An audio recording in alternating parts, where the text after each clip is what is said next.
कन्या राशिफल 1 फरवरी से 29 फरवरी तक कन्या राशि कैसी रहने वाली है। आइए जानते हैं कन्या राशि वाले लोगों के लिए फरवरी का महीना क्या कुछ नया लेकर आ रहा है। आइए जानेंगे हम। इससे पहले हमारे चैनल एस्ट्रोलॉजर में आपका स्वागत है। हम बताएंगे कन्या राशि वालों के लिए फरवरी के महीने में आपकी आर्थिक स्थिति कैसी रहेगी, आपके कारोबार में आप क्या कुछ नया कर पाएंगे, परिवार में आपकी क्या स्पर्धा रहेगी, आपका प्रेम जीवन या विवाह में कैसा रहेगा, ये सब हम आपको बताएंगे। वीडियो पूरी देखें ताकि हम आपको इसके साथ साथ हम आपको उपाय भी बता सकें। आपके ग्रह नक्षत्र, किस ग्रह की चाल आपकी राशि में अच्छी है और किस ग्रह के बदलने के कारण आपकी राशि में बिगड़ाव बन सकता है, ये सब हम आपको विस्तार से बताएंगे। आइए जानते हैं कन्या राशि का राशिफल फरवरी के महीने का।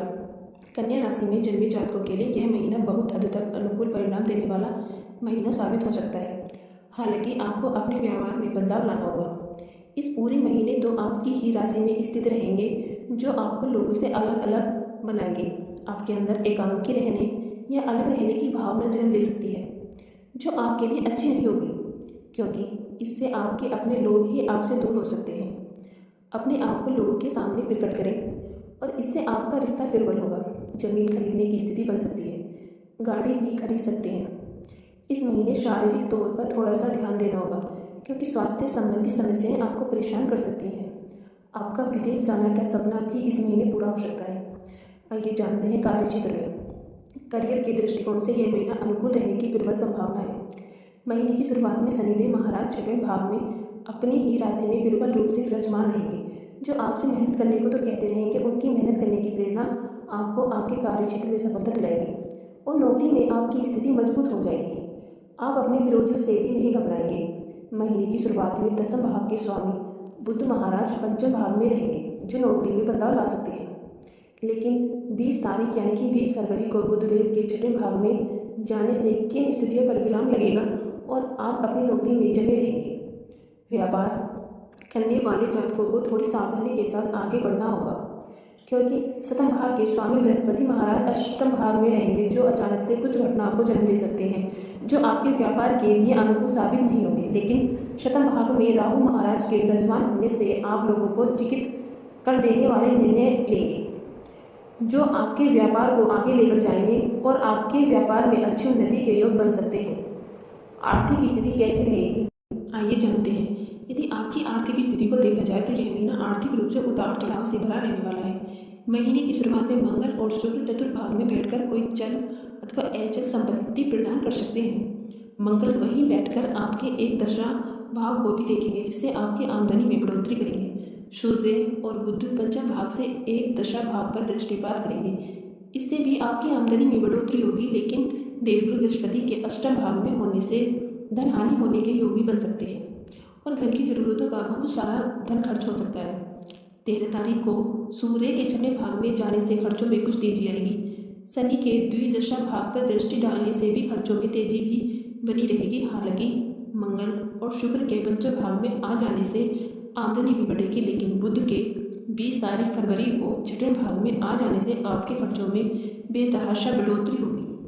इसलिए इस महीने यह आवश्यक होगा कि आप अपने खर्चों पर नियंत्रण पाने की कोशिश करें। उसी से आप आर्थिक स्थिति को सुदृढ़ बना पाएंगे और धन का निवेश करने के लिए समय ज़्यादा अनुकूल नहीं है, इसलिए सावधानी रखें। और स्वास्थ्य कैसा रहने वाला है, यह महीना स्वास्थ्य के दृष्टिकोण से मध्यम रहने की संभावना है। शनि महाराज छठे भाग में रहकर पुरानी बीमारियों में आराम पहुंचाएंगे और आपको आपकी बीमारियों से लड़ने का साहस प्रदान करेंगे। यही शनि महाराज आपको यह चेतावनी भी दे सकते हैं कि यदि आपने अपने प्रति लापरवाही भरी रवैया अपनाया तो कोई गंभीर बीमारी का शिकार भी हो सकते हैं। देवगुरु बृहस्पति जो कि चौथे और सातवें भाव के स्वामी हैं, जो अष्टम भाव में विराजमान रहेंगे, उधर शनिदेव की दृष्टि भी होगी और 5 तारीख फरवरी के बाद से पंचम भाग में बैठे मंगल की दृष्टि भी बृहस्पति तथा अष्टम भाग पर होने से तीन ग्रहों का प्रभाव अष्टम भाग को प्रभावित करेगा। इसलिए आपके जीवन में कुछ बड़े बदलाव आ सकते हैं। स्वास्थ्य संबंधी समस्याओं पर विशेष ध्यान देने की आवश्यकता होगी।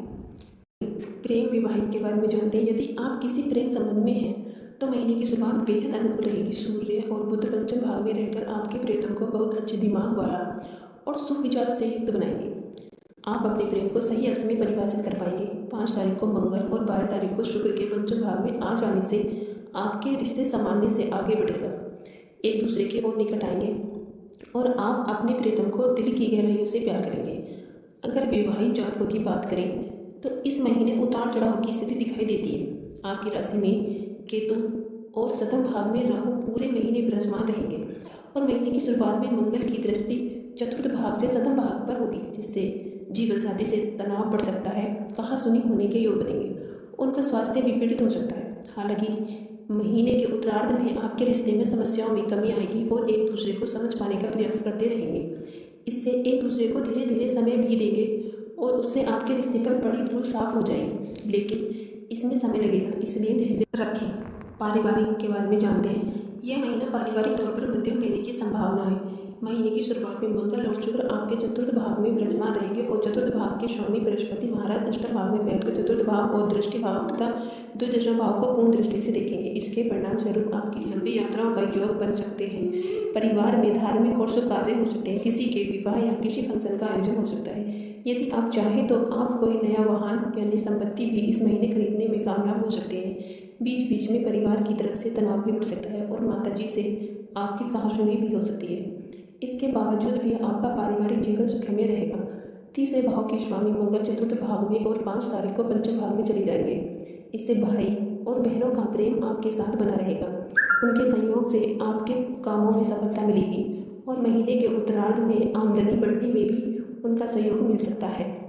इस महीने आपके पिताजी आपको कुछ धन प्रदान कर सकते हैं अथवा कोई ऐसा साधन प्रदान कर सकते हैं जिससे आपके सुख में बढ़ोतरी हो सकती है। आइए जानते हैं उपाय। शुक्ल पक्ष के मंगलवार को किसी मंदिर में लाल रंग का तिकोना झंडा लगाएं। बृहस्पति के दिन केले के वृक्ष की पूजा करें। शनिवार के दिन चींटियों को आटा और चीनी का कचरा डालें। मछलियों को भी खाने के लिए दाना डालें।